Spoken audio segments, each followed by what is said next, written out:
Hero Manchu Manoj నారావారిపల్లెకి వెళ్లారు. నారా లోకేష్ తో మంచు మనోజ్ భేటీ అయ్యారు. భేటీకి సంబంధించి పూర్తి సమాచారం మా ప్రతినిధి దినేష్ లైవ్ లో అందిస్తారు. దినేష్.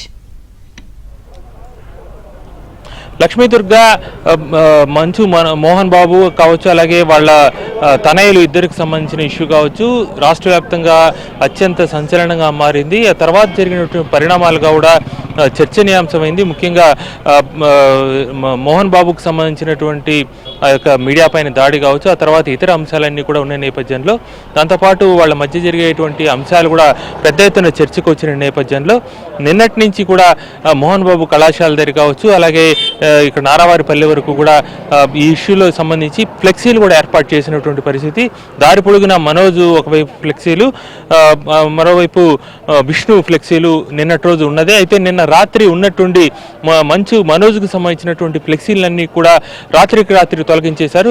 చెప్పాలంటే సుమారుగా 100 వరకు కూడా ఫ్లెక్సీలు దారి పొడుగున కాలేజీ వరకు కూడా ఉన్న వాటిని ఉన్నట్టుండి నిన్న రాత్రి తొలగించేసిన పరిస్థితి. ఈ నేపథ్యంలో నిన్న రాత్రి ఉన్నటువంటి మీడియాకు సమాచారం వచ్చింది, మనోజ్ వస్తున్నారు, ఆయన వచ్చేటువంటి దారి ఎలా ఉంటుంది, అక్కడ ఎక్కడెక్కడ విజిట్ చేస్తారు అన్నీ కూడా ఒక విఐపి విజిట్ లాగా మీడియాకు సమాచారం వచ్చింది. ఈ నేపథ్యంలో ఉదయం నుంచి కూడా మనోజ్ పర్యటన అత్యంత ఉత్కంఠను కలిగించింది. మోహన్ బాబు కావచ్చు, మంచు విష్ణు కావచ్చు, అటు నారా చంద్రబాబు నాయుడుతో అలాగే విష్ణు వచ్చి నారా లోకేష్తో తీసుకున్నటువంటి ఫోటోల్ని పెద్ద ఎత్తున వాళ్ళ కళాశాల వద్ద ఫోటోలు ఏర్పాటు చేశారు. వాళ్ళు అటు చంద్రబాబుతో లోకేష్తో ఉన్న సాన్నిధ్యాన్ని ప్రకటించుకున్నట్టు వాళ్ళు పెట్టినటువంటి ఫ్లెక్సీలు కూడా ఉన్న నేపథ్యంలో ఈరోజు మనోజ్ నేరుగా లోపలికి వెళ్ళారు. ఇప్పుడే కాసేపటి క్రితం మనోజ్, ఇప్పుడు మనం నారా లోకేష్ లోపలే ఉన్నారు. ఇక్కడే నారావారిపల్లిలోనే మనం వాళ్ళ మంచు మనోజ్ కి కాలేజ్ లో అనుమతి లేదంటూ కూడా పోలీసులు నోటీసులు ఇచ్చినట్టు తెలుస్తుంది. దినేష్, అప్డేట్స్ ఏంటి?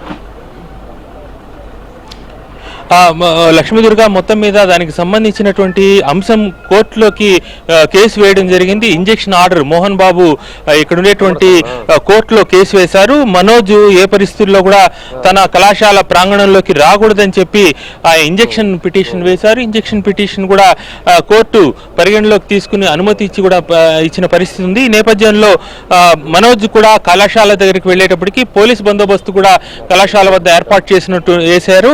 దాంతో లోపలికి వెళ్ళలేదు మనోజ్. లోపలికి వెళ్ళి పోలీసులతో చర్చించారు.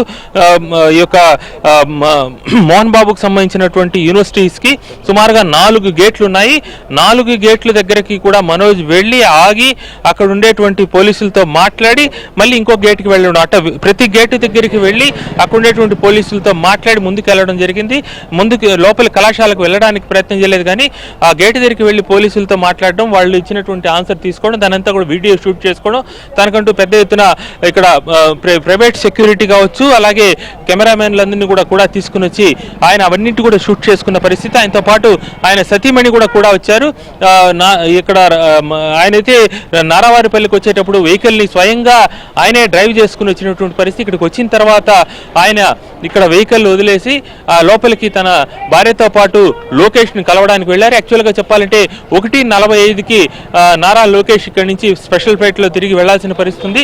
దాంతో జల్లికట్టు కూడా 1:30కు ప్రారంభం కాబోతోంది. అందువే పోయేదారిలోని జల్లికట్టు కూడా ఉన్న నేపథ్యంలో జల్లికట్టు ప్రారంభమైతే సుమారుగా 1-2 గంటల వరకు కూడా లోకేష్ వెళ్ళడానికి వీలు పడదు, అంతగా అక్కడ ఉండేటువంటి పరిస్థితులు ఉంటాయి. ఈ నేపథ్యంలో ఇప్పటికే 1:30 అయింది. ఇప్పటికీ ఇక్కడికి వచ్చినటువంటి విజిటర్స్ కూడా ఫోటోలు తీసుకోవడం కావచ్చు, ఇవన్నీ కూడా తొందరగా పూర్తి చేసి లోకేష్ బయలుదేరడానికి సిద్ధపడుతున్న సమయంలో, సరిగ్గా బయలుదేరే సమయంలో మంచు మనోజ్ ఇక్కడికి చేరుకున్నారు. దీంతో ఒకసారిగా లోకేష్ పర్యటనలో కూడా మార్పు జరుగుతుందా లేదు ఎలా ఏమనేటువంటి టెన్షన్ కూడా ఏర్పడింది. ఎందుకంటే 1:45కి రేణిగుంట విమానాశ్రయానికి చేరుకోవాలి. అయితే ఈ లోపలనే మనోజ్ రావడంతో లోకేష్ పర్యటనకు సంబంధించినటువంటి కాస్త టైం చేంజ్ చేసుకోవాల్సిన పరిస్థితి ఏర్పడింది. ఎందుకంటే ఇప్పుడే లోపల వెళ్లి చర్చ చేస్తున్నారు. ఈ చర్చ ఏం జరగబోతోంది, దీని అవుట్పుట్ ఏంటి, తర్వాత జరిగే పరిణామాలు ఏంటి అనేది మాత్రం ఉత్కంఠ పెరుగుతోంది.